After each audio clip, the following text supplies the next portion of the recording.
యోధ జాతిని సమరయులు ఎలాగైతే దూరం పెట్టారో, ఏ దూరం పెట్టిన సమరయుల్లో ఆ యొక్క సమరయుల్లో మంచి లక్షణాలను యేసుక్రీస్తు ఎత్తి చూపించి ఇలాంటి హృదయం మీరు కలిగి ఉండాలి అని యోధ జాతికి చెప్పడం మనకు అక్కడ జరుగుతుంది. అందులో ఒక భాగమే యేసుక్రీస్తు ఒక సమరయ వ్యక్తిని చూపిస్తాడు. ప్రియ సహోదరి సహోదరులారా, ఆ గుడ్ సమరిటన్ అనే ఒక వ్యక్తి అంటే మంచి సమరయుడు.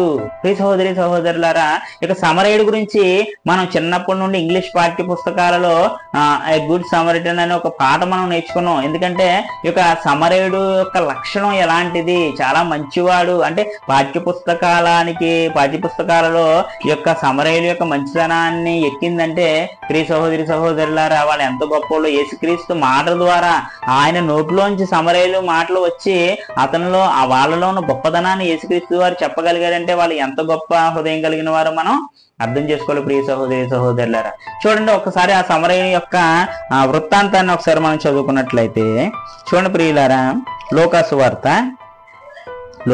10వ అధ్యాయము 30 నుండి ఒకసారి మనం పరిశీలించినట్లయితే ప్రియమైన వారులారా, చూడండి లూకాసు వార్త 10వ అధ్యాయము 30 నుండి.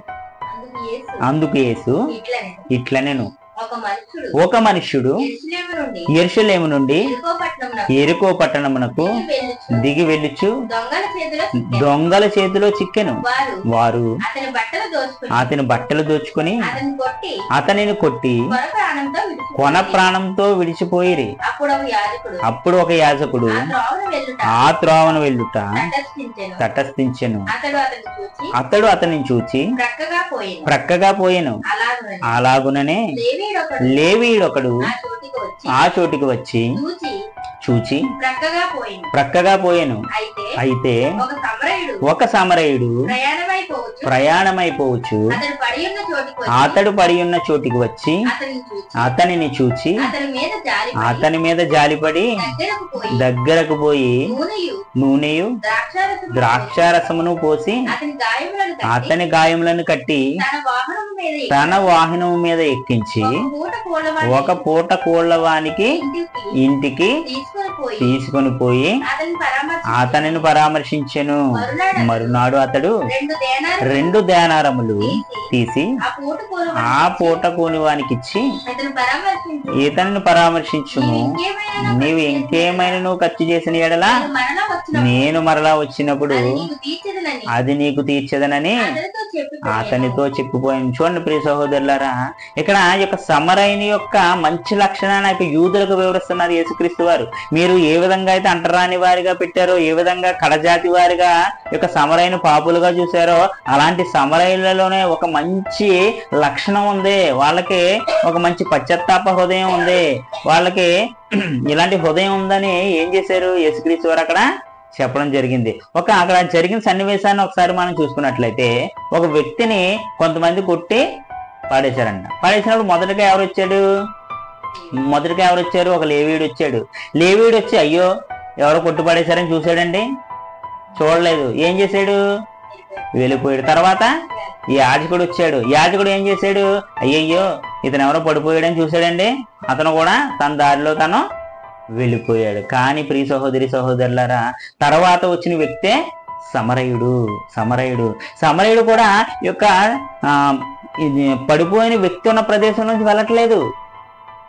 ఏం చేశాడు? వేరే చోట నుండి వెళ్తున్నాడు. ఈ యొక్క సమరయుడు దూరంగా వెళ్తున్నప్పుడు ఈ యొక్క సమరయుడు ఈ యొక్క వ్యక్తిని చూసి అయ్యో అక్కడ ఎవరో పడున్నారని చెప్పి వ్యక్తి దగ్గరికి వచ్చాడు అన్న విషయం అక్కడ మనకి రాయబడి ఉంటది. ఆ యొక్క వ్యక్తి దగ్గరకు వచ్చి, పడిపోయిన వ్యక్తి దగ్గరకు వచ్చి అన్న మాట మనకి అక్కడ కనిపిస్తుంటది. అంటే ఆ యొక్క యాజకుడు ఆ యొక్క లేవీలాగా ఈ యొక్క సమరయుడు వెళ్ళిపోలేదు. అలాంటి కఠినమైనటువంటి హృదయం ఈ యొక్క సమరయుడికి లేదు. ఈ యొక్క సమరయుడికి ఎలాంటి హృదయం ఉంది? దయగల హృదయం, కరుణగల హృదయం, జాలిగల హృదయం ఈ యొక్క సమరయుడికి ఉంది. కాబట్టి తన దారిలోంచి కాకుండా వేరే దారిలో త్రోవ పక్కన పడిపోయిన వ్యక్తి దగ్గరికి వచ్చి ఏం చేశాడండి? అయ్యయ్యో దెబ్బలు తగిలేసినని చెప్పి ద్రాక్షారసాన్ని నూనె పూసి శుభ్రంగా గాయాలు ఏం చేశాడండి? శుభ్రంగా క్లీన్ చేశాడు. ఫస్ట్ ఎయిడ్ చేసి ఫస్ట్ ఎయిడ్ చేసినప్పుడు వదిలేశాడా? వదిలేదు. ఏం చేశాడు? పూట కూళ్ళు వాని ఇంటికి అప్పచెప్పాడు. ఏం చేశాడండి? అంటే ఈ యొక్క సమరయుని యొక్క హృదయం చూడండి. చాలా మంది ఏం చేస్తారండి ఈ రోజుల్లో, ఉదాహరణకి ఎక్కడైనా బయట యాక్సిడెంట్ అయింది అనుకోండి, ఏం చేస్తారు? చాలా మంది రోడ్డు అంటే చూసుకుని వెళ్ళిపోతుంటారు. కొంతమంది ఆగుతారు కానీ దగ్గరికి వెళ్ళరు. ఏం చేస్తారు, కొంతమంది అలా చూసుకుని వెళ్ళిపోతుంటారు. మరి కొంతమంది ఏం చేస్తారు, దగ్గరికి వెళ్ళి అంబులెన్స్ ఫోన్ చేస్తారు. బాగా కావాల్సిన వాళ్ళు ఎవరన్నా వస్తేనే అంబులెన్స్లోకి కూడా వెళతారు, అంతే కదండి. అంటే తన బంధువులు లేదా తన సహోదరులు ఇంట్లో వాళ్ళు ఎవరన్నా అయితేనే కేవలం వెళతారు. కానీ ప్రియ సహోదరులారా, ఇక్కడ యొక్క సమరయుడు ఈ యొక్క వ్యక్తి బంధువు కాదు, అన్న కాదు, తమ్ముడు కాదు. కానీ ఒక వ్యక్తి ఉదారంగా అలా పడిపోయి ఉన్నాడు అనే ఉదార హృదయం కలిగి, జాలి కలిగి ఏం చేశాడండి, పూటకోళ్ళ వాని ఇంటికి అప్పచెప్పాడు. అంటే అక్కడ వదిలేదు, గాయాలు కలిగి ఫస్ట్ ఎయిడ్ చేసి వెళ్ళిపోలేదు. అతను తీసుకుని తన వాహనం మీద ఎక్కించుకుని ఏం చేశాడండి, వేరే చోటకి తీసుకెళ్ళాడు. వేరే చోటకి వెళ్ళిన తర్వాత కూడా అక్కడ వదిలేదు. మళ్ళీ ఏమన్నాడు, మళ్ళీ పరామర్శించడానికి వచ్చాడు. నీకేమన్నా ఈ 2 దేనారములు ఇచ్చాడు. ఇచ్చి ఏం చేశాడు, నీకేమన్నా కొదువైన ఎడల మరలా నేను తిరిగి వస్తాను అని సమరయుడు చెబుతుంటే ప్రియ సహోదరులారా, ఇక్కడ సమరయుడి యొక్క మాటలు ఆ యొక్క ప్రజలు కూడా విన్నారు. ఆ పూటకోళ్ళు వాని యొక్క ఆ వ్యక్తి కూడా విని, ఇతను మళ్ళీ వస్తాడా రాడా అన్న సందేహం కలగలేదు.